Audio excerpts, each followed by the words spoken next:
All right, then, it's a pleasure to be joined by the WBC undefeated lineal and Ring Magazine heavyweight champion of the world, Tyson Fury. How are you, mate? You are. Hey, Robbie! It's been a while, Mosh. It's been a long time. I think it's been one haircut and about 2 months since I last saw you. How many haircuts you had? I have about 3 haircuts a week. Having a bald head is a lot more maintenance than having a mop like you've got. Because at least you can just put a bit of gel on it and brush it back or whatever you want to do. Wet it a little bit. With me, if I don't shave it twice or 3 times a week, it looks a steak. So, I feel sorry for everybody with a bald head. And, it's welcome to the world of middle-aged men, unfortunately. How's the beard maintenance? The beard maintenance is the same. If I let it go, then it grows like Grizzly Adams. And if I don't, if I touch it all up, I do it 3 times a week.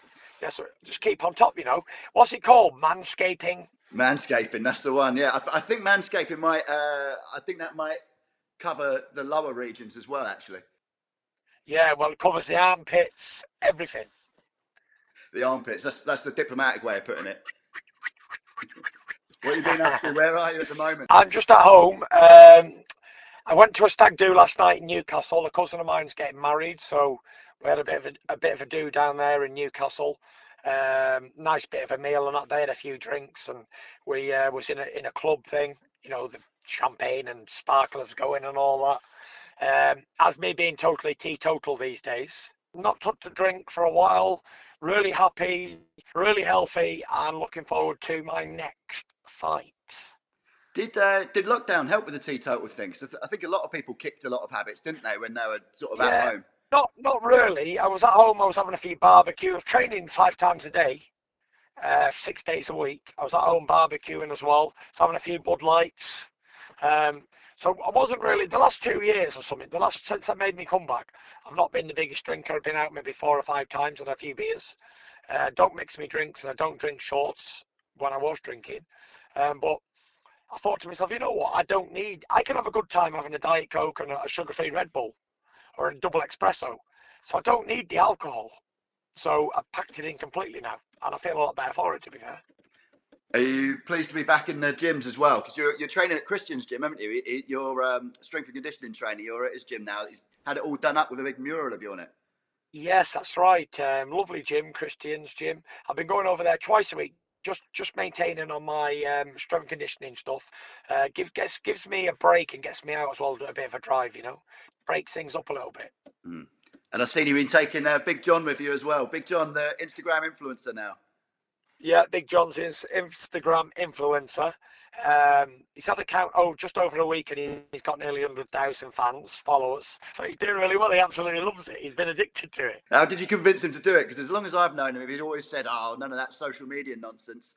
But you managed to twist his arm somehow. I just started taking videos of him and posting them, and we got it all sorted out. And now he does a few videos and updates and stuff. So yeah, it's good for him. Where else have you been training? Have you done any sort of boxing training elsewhere, or is it just that gym and then home? No, I've been to Christian's gym in Holmeskirk. I've done a bit of training down in Bournemouth. A friend of mine's. I've done a bit of training in Doncaster, another friend of mine's. Where else have I been? Obviously, I've been training from home in Morecambe.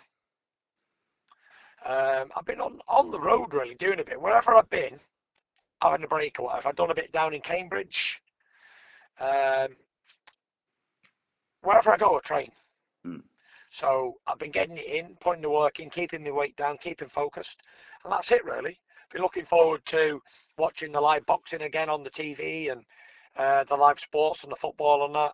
So yeah, I've been the last few months has been very enjoyable for me.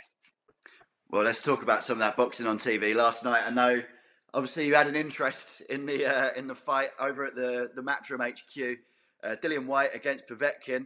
Whyte has been mentioning your name a lot in the build-up. You were very much used sort of in a lot of the promotional thing, and Povetkin was meant to be the last step towards getting to you. So what was your reaction yesterday to seeing him knocked out? The thing is with boxing, it's one of those things, and I've been there. When you need to scream and shout, and you use whatever you can to try and get these big fights, try and get these big paydays, and that. So I don't blame Dillian Whyte for it. It's a boxing match, and he obviously wants to fight the best out there. So he was going on banging his drum about fighting me, but heavyweight boxing is a very dangerous sport, and it can all be over for you in one click of a second, as we've seen last night. It was what it was. All these boxers like the Joshuas, the Whites, the Chisoras, the Povetkins, all them people are around about on the same similar level. I see them as like 4, 5s, and 6s, all mixing together, and at any given time they can take each other out. As you've seen with Chisora and White and Takam and Baby Mill, all these guys round about the same kind of thing. And on any given night, they can all have victories over each other, and that's heavyweight boxing. But as for Dillian Whyte getting knocked out, it was what it was. Regroup back to the drawing board, and it just shows you what level they're at. Povetkin's 40 years old, fit and an inspiration for men at that age. It was a good fight. I enjoyed it. I tell you what fight I enjoyed a lot: the Katie Taylor against that Pursoon. Yeah, brilliant again, wasn't it? Brilliant fight.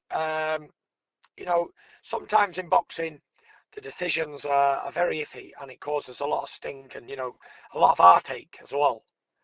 And that's what we've seen over the last few weeks, even with boxing. Decisions going one way, then the other, blah blah blah. Political. We don't get involved in that. But congratulations to both girls. They both put it all in, and women's boxing is really taking off, and I'm really taking a real interest into it. Absolutely fantastic. I've seen the Natasha Jonas, the Harper fight with Jonas. That was a few weeks ago. That was a great fight to watch. Both girls putting it all in, and again this Taylor Pursoon fight. Both girls put it all in. Congratulations. Fair play to them. They're doing a fantastic job, and they're in another 10, 20 years. The female boxers of that time will look back at this time and say, you know what, them girls paved the path for us. And it's flying at the moment. It's doing really well. So fair play. It's mad. You kind of look back at the history of women's boxing. There's only really sort of Jane Couch. I think she is considered as the trailblazer, isn't she? And then now you look at it and there's this bigger group. Jane Couch was the pioneer of British women's boxing, for sure. This group now, you have to think, like you just said, in 10, 20 years' time, there's going to be a massive pool, more weight divisions, everything. And it'll look back on fights like that as big turning points. Like Katie Taylor has set a lot of precedents with female boxing. Like she made it possible for women to go to the Olympic Games and box in Olympics and World Championships and all these things. And she's a real game changer. She's done a lot for the sport. So thank you very much, Katie, for what she's done for boxing. Took it to another level. You know what I mean? She's very, very top fighter, and she's changed the game as boxing as we know it for the better. And hopefully, because obviously Michaela Meyer being one of the top ranked fighters, she's been on one of your cards before.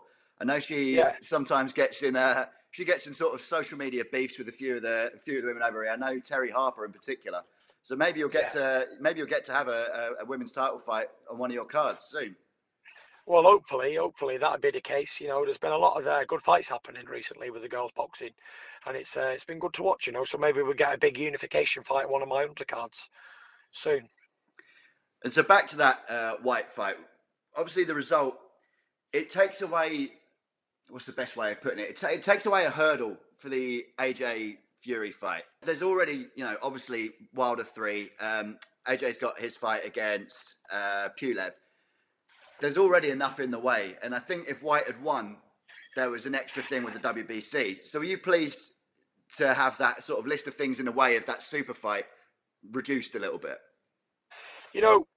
Not really, because they can't force me to do anything. I'm what you call the big dog in the game. I run the game. Yeah. So no matter who sanctions what or tries to force me to do anything, the man who has the decision on what I'm going to do is Big Daddy Mac here, me, the Gypsy King. So it doesn't matter what someone says, I want you to do this and want you to do that. If I want to dance to the music, I will. And if I don't want to, then I change the channel. Because I put on what I want to put on and what I want to listen to and do. So it doesn't really matter who says what says what. As fighters, we just want to fight whoever's the big fights out there. We want to put the big fights on. I know Eddie Hearn and Matchroom and all that were trying to protect Joshua by not letting him fight me and trying to put a hurdle in the way with Dillian Whyte. And if you don't fight Dillian Whyte, you and Joshua won't fight. But the fact of the matter is, I don't need any of their fighters. They need me. I'm the only undefeated world heavyweight champion that's left out there. All the rest have fell by the wayside and been chinned and knocked out and stopped and battered.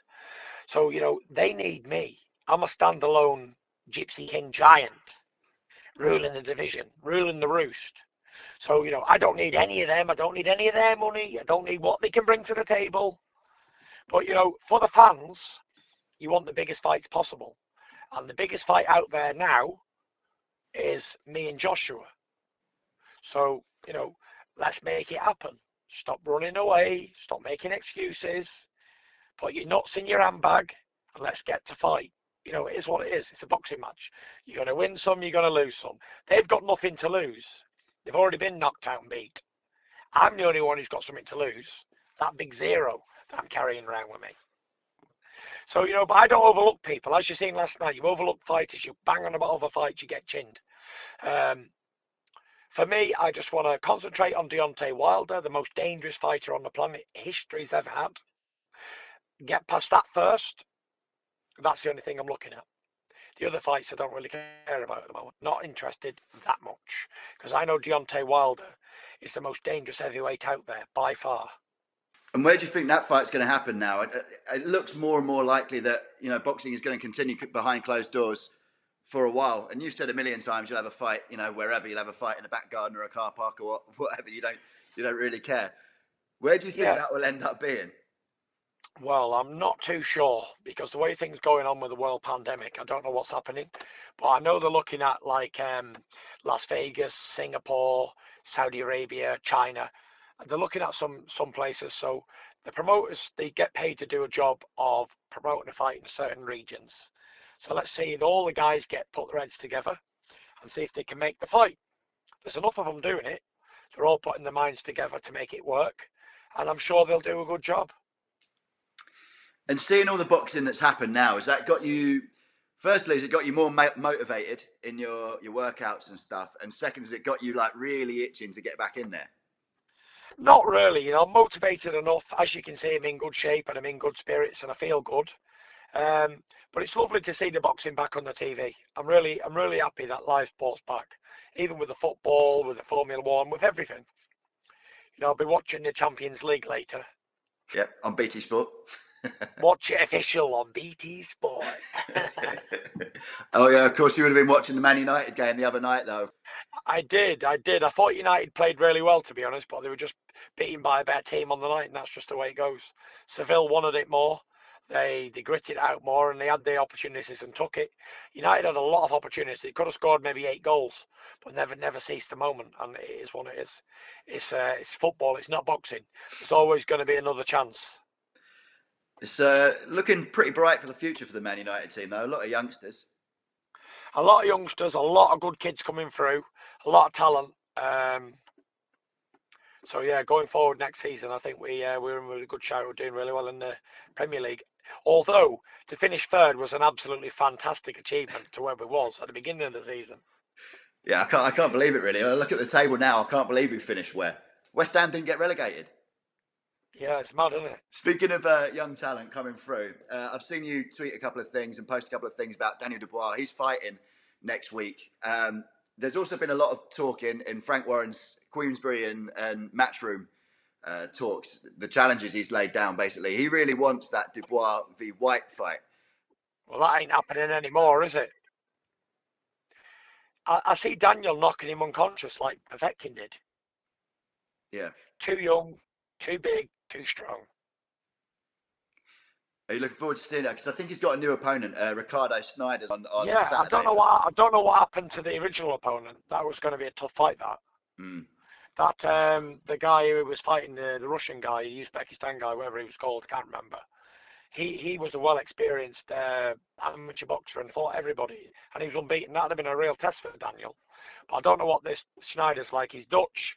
Dutch are more of a kickboxing country, so I think Daniel Dubois will have his way, especially in a boxing fight. Maybe not in a kickboxing fight, but in a boxing fight, he'll definitely have his way. And that Joyce and Dubois fight is getting closer, and looks like that will happen. Whatever happens. When is Whether that happening? Well, at the moment it's October 24th, isn't it? But who knows? Well, I Because of want to be venues there and for that. I want to be the commentary man for that fight. Because that's the fight I do not want to miss. That's going to be the best British heavyweight fight for a long time. you sparred both of them, haven't you? Yeah, is the British title on the line for that fight? Yeah. That would be a good British title fight, that. In fact, I think I'm I looking think it for. may even be vacant European title as well. Yeah, listen, it's definitely a good fight, and it's a winnable fight for both fighters. Both good fighters. Joe's a big, strong unit. Juggernaut, get in the way, he run you over. And Daniel's big and strong and youth and fresh. Listen, they're both good fighters, and I think it'll come down to who wants it more on the night, to be fair. They're both capable of winning, they're both capable of pulling victories out, and they're both capable of knocking the other person out. So it's a fight you don't want to miss, and watch it live and exclusive on BT Sport. Are you? Second blog! We should get you down into the studio. We've got one of the. It's the studios on Saturday. We should get you down there. Get you tested.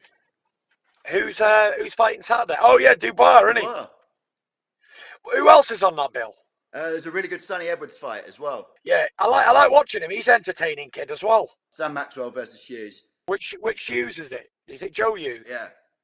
Yeah, he's a tough lad, that Joe Hughes. That'll be a good fight, that. And Joe Hughes is a former European champion, isn't he, as well? So it should be a good night of boxing. Hopefully I can get down. Hopefully Frank Warren, if you're listening, Mush, or the BT guys, here's me demand. I want a train ticket from Lancaster to Euston. I want a hotel suite booking. I don't care where it is, as long as it's a suite. And I want 4 cans of ice cold Coke Zero. And there you have it. There's my ransom. Coke Zero now, not Diet Coke. No, I fancy a nice little 4 ice cold cans of Coke Zero, and I'll do the commentary for you free of charge. Well, I mean, I've got this all recorded. I'll be sending that in. Send it in. Should we say me demands again? Yep. Clarify. Make it clear. Here's the clear demands for Saturday night's commentary work at BT Sport. I want a train ticket from Lancaster to Euston. I want picking up from the station, taking to the hotel wherever we're staying. 4 cans of Diet Coke. That's it. Coke Zero. Were you invited to last night's fight? Because there was talk that Eddie Hearn was saying he'd invite you there. Obviously, Joshua was at ringside. Did you get an invite, or was it talk? Yeah, I didn't get an invite personally from Eddie, but he did speak to the guys at Wow Hydrate and said, "Oh, would Tyson come down to the fight, whatever?" But I had a stag do, and I wouldn't have went anyway because I'm not here to promote Eddie Hearn's boxing fights, am I? I'm here to have a good time and enjoy my life. It was your birthday a couple of weeks ago as well, wasn't it? What did you do for yours? For my birthday, I just had a stay-at-home birthday with the family, really. Paris got me a beautiful cake and some beautiful presents, and the kids had some cards, and it was really good. We went for a bit of a meal, all the family, and that was it. Got an early night. I went training on that morning, done a 7-mile run, come back, had a shower, shave, and it was good. I enjoyed it. While we talk about your birthday, it's the right thing to do for us to mention the fact you did get some media criticism and negative press about an Instagram live video where you were singing all the words to Juicy by Notorious B.I.G., including a word that you know full well that you shouldn't be using. So just wondering what you have to say about that incident in general, really. Yeah, I was singing a song, my favourite rap song, Juicy, Biggie Smalls. Got carried away in the moment and I've offended some people. So I apologise for that. And I never meant to offend anybody. It's not my intention. I'm against any form of racism. I'm an advocate against racism. As a gypsy, I suffer racism on a daily basis. And I've got the most diverse team in boxing. So I'm absolutely against any form of racism. And I regret having offended anybody. So big sorry to everybody whom I offended. Not my intentions. So moving on, back to boxing. Yeah, no problem. How's it been getting to spend so much time at home? Because you talk sometimes when we see you in the camps, in the training camps, about how much you're excited to get back to Morecambe and have a ham sandwich or something. You've also got to spend loads of time with family and loads of time at home. And I've seen you going around picking up litter and stuff. How's it been being back and being sort of happy and living a sort of normal life? It's been good there, Rob. It's been good, you know. I've had the sort of normal life for the last few months, and it's been fantastic. Got to spend a lot of time with my kids and be in my local area, and I've tried not to go too many places if I don't have to. I've tried, obviously, I've been at home, and even now the lockdown's not on anymore, I've still been staying around where I live. That's it, really. Just been doing my bits and bobs and doing my tip runs and doing bits of walks down the beach. I even done a training session live on the beach with my dad. That was good. That was fun. What's all this with Mickey Theo as well? I don't know. You know, I don't get involved in it, but the one thing that it is my dad don't take it from nobody. And if they fight, they fight. My dad's challenged him to a fight. He hasn't accepted. That's it. What my dad is an old-fashioned fighting man. So he doesn't do all the glam and fam of it all. He doesn't do all the online call-outs and that's it. If someone calls me dad out, he wants to fight. You know what I mean? So it is what it is. I don't get involved in it. I've no interest. It's what you call none of my concern at all. Is it nice training with him as well and pushing each other to work harder? Yeah, I mean, Dad trains all the time anyway. He's fit all the time, and you know, he just sees it like he may as well have a fight when he's fit. You know what I mean? So he's nice and fit. He's in shape. He's always training. So I think he was looking forward this morning for a fight, but the guy never turned up. So I think that's the end of the story, end of the line for him. Talk to me about this rumour I'm hearing about you hosting The Contender. Ooh, now we're talking. I don't know much information about it. I know what you've seen online, like I've seen online, but if there's no boxing this year, then I will be interested in doing something with a contender. Yeah, I'd like to do something maybe. If we can come to an agreement, we come to an agreement. If we can't, we move on. I can just see you being the new Ant and Dec. I guess if you stood one on top of the other, it's you, innit? For sure. All right then, mate. Well, it's good to see you so well in such good spirits. And yeah, hopefully I'll speak to you in less than 4 months this time and there's some more boxing happening. And in fact, I've got to give your demands to BT, don't I? Give me demands to BT, no problem. All right, in that case, I'll see you next Saturday. No problem, Rob. See you next Saturday, mate. Let me know. Mate. Cheers, pal.